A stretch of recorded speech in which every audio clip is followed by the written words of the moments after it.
မှာစစ်တပ်မုံတဲ့လူကတက်စီဟိုတက်စီပြီဆိုရင်စစ်တပ်မုံတဲ့စကားကြီးစပြီးပြောတော့ပြောလို့ရှိရင်အဲ့လူကဘာလုပ်လဲဆိုဒီလူကစစ်တပ်မုံတဲ့စကားတွေပြောနေပြီစစ်တပ်ကိုလုံးဝမထောက်ခံဘူးဆိုတော့ပုံစံမျိုးတော့ဟာမင်းအောင်နိုင်တို့ဘာလို့တက်စီပေါ်မှာခေါ်လိုက်မယ်လေဒီလူကဟိုအရက်သားလို့ပဲမောင်းတဲ့လူကအရက်သားလို့ပဲထင်တာလေခင်ဗျာရဲလဲမဟုတ်ဘာလဲမဟုတ်ဘာမှမဟုတ်တဲ့အခါကျတော့ပြည်သူချင်းချင်းရင်ဖွင့်လို့ရမလားဆိုတော့စိတ်နဲ့သွားပြီးတော့ကောက်ပြီးရင်ဖွင့်လိုက်တဲ့အခါမျိုးကြလို့ရှိရင်အဲ့တက်စီကကိုသွားမဲ့လူရခီးကိုမပို့တော့ဘဲနဲ့စစ်တပ်ထဲကိုမောင်းပို့တဲ့ဖြစ်စဉ်တွေကျွန်တော်တို့ဒီရန်ကုန်မှာကြုံနေရတယ်ပေါ့နော်။အဲကြောင့်မို့လေပြီးခဲ့တဲ့ရက်ပိုင်းတွေကဆိုကျွန်တော်တို့သတင်းတွေတော်တော်တွေ့ရတယ်ဗါလဲဆိုတော့ဟို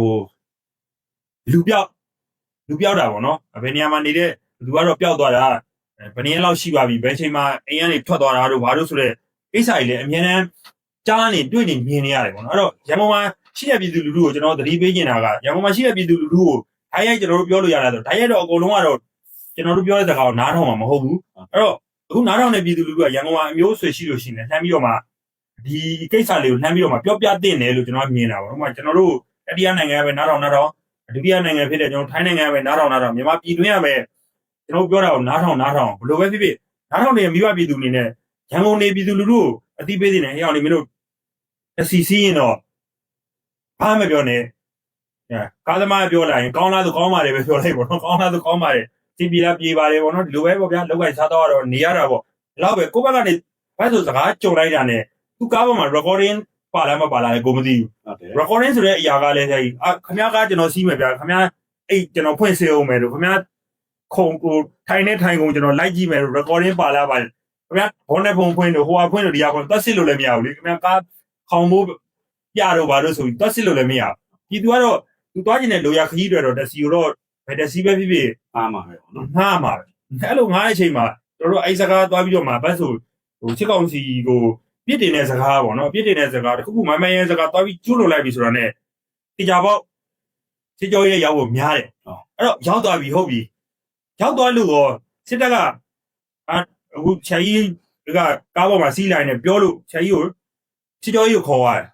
ခေါ်သွားပြီးသွားရင်နာမည်ဘယ်သူလဲဘာညာနေရလိမ့်စာမင်းဖုန်းနံပါတ်ပေးပါညာဆိုပြီးတော့အဲ့ဖုန်းနံပါတ်ကိုတောင်းပြီးတော့မှအိမ်ကိုဖုန်းဆက်ပြီးတော့မှခင်ဗျားတို့ရဲ့တားကိုတော့ကျွန်တော်တို့ကဖမ်းထားတယ်ခင်ဗျားတို့အကိုတော့ဖမ်းထားတယ်လို့လုံးဝမပြောဘူးကအိမ်ကပြန်မလာတဲ့အခါကျတော့အိမ်ကမိသားစုကပဲစိတ်ကူอ่ะတခြားစဉ်းစားကြည့်နော်မိသားစုကစိတ်ကူစစ်တပ်ကကျွန်တော်နဲ့ဦးနေစောနိုင်ပြောစစ်တပ်ကသူတို့လောက်ရကိုဘယ်မှဝင်မခံဘူးအဲ့ဒါဘာတော့တရိရတယ်ဆိုတော့2020လောက်ကဒါဟိုသွားတရိရတာပေါ့ရန်ကုန်မြို့ကျွန်တော်တောင်းကလာပါရမီကားဝင်းဆိုတာအဲ့ပါရမီကားဝင်းထဲမှာရှိတဲ့တက်စီတော်များများကလည်းဥပိုင်ကဒီမှာထောင်ထားတယ်လို့မျိုးဒီတက်စီတွေကိုအဲ့ဒီမှာမောင်းတဲ့လူတွေကိုဦးစားပေးတာကဘုရားခုနစစ်မှုထမ်းဟောင်းအဖွဲ့တွေကိုအဲ့စစ်မှုထမ်းဟောင်းအဖွဲ့တွေကိုမှသူကဒီအော်တိုပေါ့အဲ့ကစပြီးတော့တော်တော်များများမြန်မာနိုင်ငံကိုတင်သွင်းတဲ့အော်တိုကားတွေကရှေ့ပြက်တွေအတွက်ဆိုတော့စစ်မှုထမ်းဟောင်းအဖွဲ့တွေကိုဒါရည်စူးပြီးတော့မှဒီအော်တိုကားတွေတင်သွင်းလာပြီးတော့ရန်ကုန်မြို့မှာတက်စီဆွဲစားနေတာရှိတယ်ခုနချိန်မှာပြောတဲ့ဥစ္စာလည်းဒါဘူးပြောတဲ့ဟာတော့အဲ့အဖွဲ့တွေကပြန်ပြီးတော့စစ်မှုထမ်းဟောင်းအဖွဲ့တွေပြန်ပြီးတော့နောက်တစ်ဖန်ထပ်ပြီးတော့ဟိုဟာဖြစ်လာရလားပေါ့နော်စစ်တပ်နဲ့ပတ်သက်ပြီးတော့ဟိုဆိုလိုချင်တာဘူးချိန်မှာပြောတဲ့ဥစ္စာအစီပေါ်မှာစစ်တပ်မကောင်းကြောင်းပြောတာမျိုးတွေတခါတလေမှာသူတို့ကတော့စိတ်ဆွပြီးမှာပဲစိတ်ဆွပြီးတော့မှခုနလိုကိုကနေမှဟုတ်တယ်ပြီးတော့သွားပြောလိုက်လို့ရှိရင် record ဖမ်းထားလို့ရှိရင်ဒါတွေလည်းပြဿနာရှိနိုင်တယ်ပေါ့နော်အဲ့တော့ရန်ကုန်လူထုအနေနဲ့လည်းတိထားဆင်ခြင်ဖို့လိုအပ်မယ်လို့လည်းမြင်နေပေါ့ဟုတ်အဲ့တော့အဲ့ဒီ record နဲ့ပတ်သက်လို့ရှိရင်ကျွန်တော်တို့ဒါဟိုမေဆူရဲ့ကျွန်တော်တိကျတော့မပြောတော့ဘူးဗျာဟုတ်အတိကျတော့မပြောတော့ဘူးဆိုတော့မေဆူကနေပြီးတော့မှသူ့ရဲ့လူတွေကိုဒီယူကောပွဲနဲ့ပတ်သက်ပြီးတော့မှစကားလေးပြောတရားရှိလို့ပြေဆုံးပွဲလေးသူလုပ်ဖို့ဟိုဖြစ်တဲ့အချိန်မှာဒီခမ်းမကိုလုံခြုံရေးလာယူပေးတာစစ်တပ်ကလာယူပေးတာပေါ့နော်စစ်တပ်ကလာယူပေးတယ်လုံခြုံရေးလာယူပေးပြီးတော့မှသူစီဝေးကျင်းပမယ်ချိန်ကြလို့ရှိရင်မေဆူလိုပါကျန်တဲ့တယောက်မှထွက်တော့အမှန်တည်းထွက်တော့ကိုယ်တလေတွေဘာညာပေါ့နော်ဒီလိုမျိုးလာပြီးတော့မှတက်တော့မယ်ချိန်တက်ခါနီးမှာအခုလက်ရှိကျွန်တော်တို့နဲ့ဆိုအမြဲတမ်းဒါအပြင်မှာ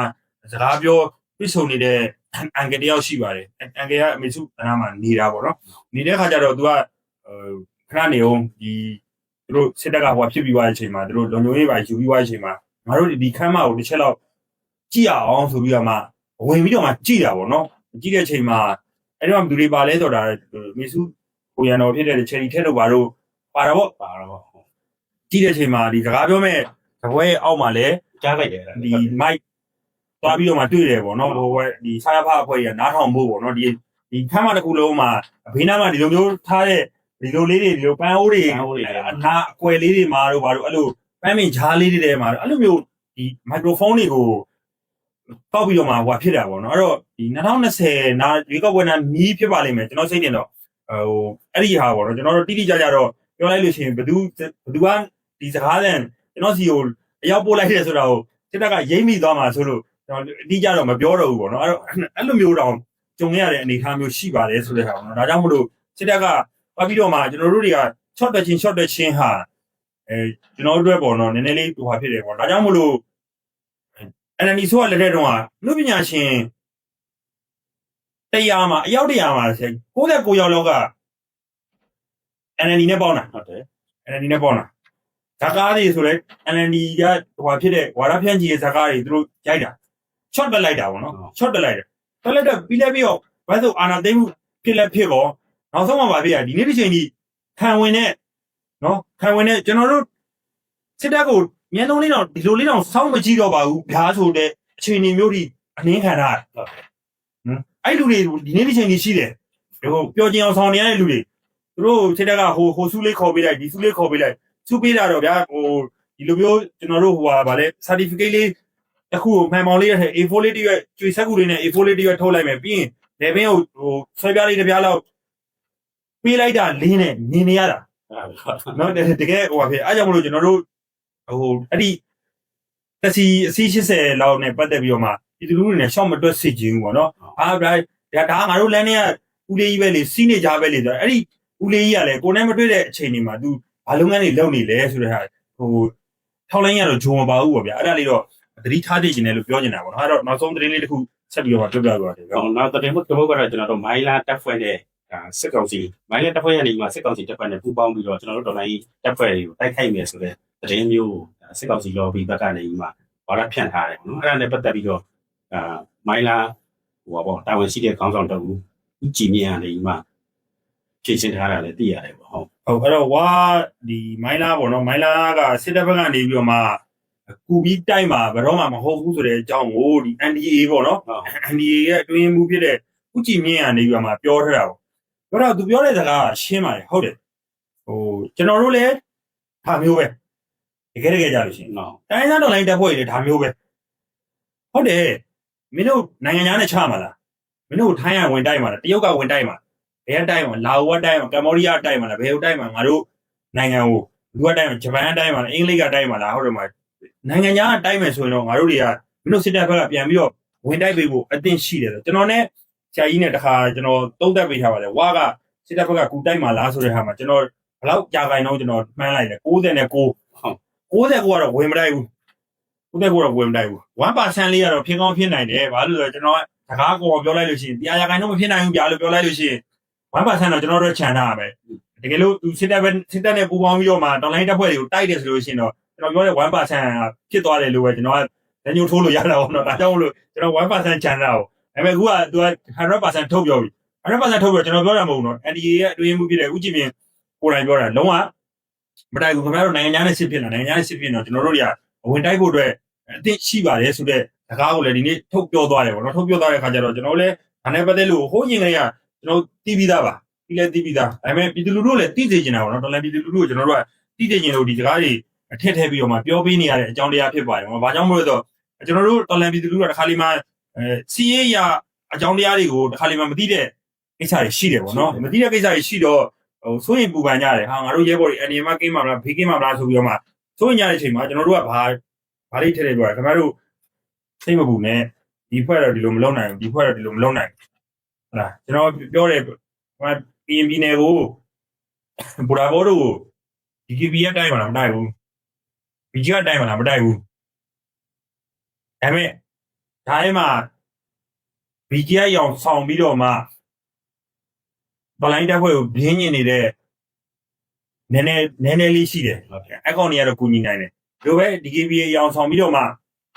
စစ်တပ်ကိုကူညီပြီးတော့တော်လိုင်းတက်ဖွဲ့တွေကိုဝင်တိုက်ပေးခြင်းတဲ့လူတွေရှိတယ်ဒါအနှဲငယ်လေးပဲ